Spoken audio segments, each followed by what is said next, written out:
Lawmakers in the country have finally voted to allow its military to fight overseas for the first time since the end of World War II. The final vote was delayed for several hours as the opposition tried to halt proceedings. The Chinese Foreign Ministry has voiced stern concerns of the passing of the bills and has urged the Japanese government to listen to its people and adhere to a path of peaceful development. Wang Tongxuan has the story.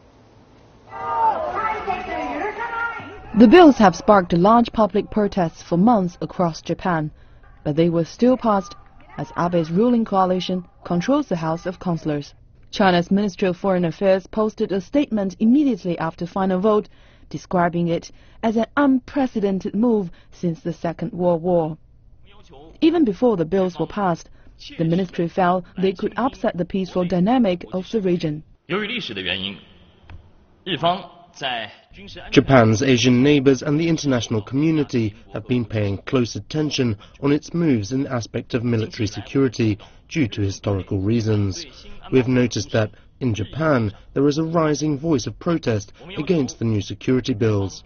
We urge the Japanese government to listen to the voice for justice from the Japanese people as well as the international community, adhere to the path of peaceful development, act cautiously in the aspect of military security, and maintain regional peace and stability with practical action. The changes will allow Japanese troops to fight overseas for the first time in decades. Experts say the wording of the bills is too vague. The purpose of this bill is to expand Japan's security roles and military activities abroad. But the bill did not actually define specifically where and what kind of activities Japan in the future would actually involve itself in. So we are also concerned that whether Japan's expanding its role in international affairs would further complicate the security issues in this region and across the Pacific.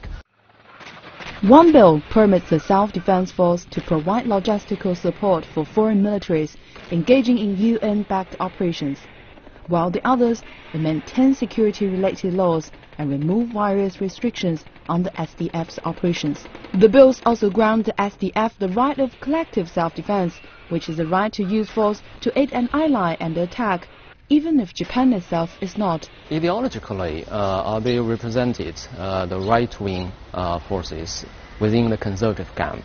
So it has long been their ideological thinking that Japan should redefine its political and military role in the international arena so that Japan can reinforce its alliance with the United States. So there is some nationalist sentiment, and they also believe that in the changing international order in this region, Japan should choose to side with the United States and strengthen its relations with the United States in order to pursue its security interests. The right to collective self-defense had been banned under Japan's post-war pacifist constitution.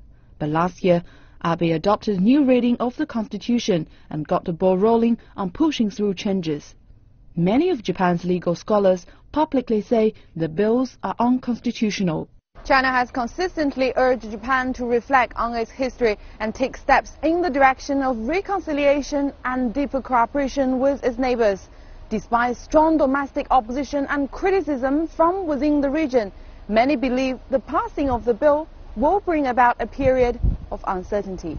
Wang Tongxuan, CCTV, Beijing.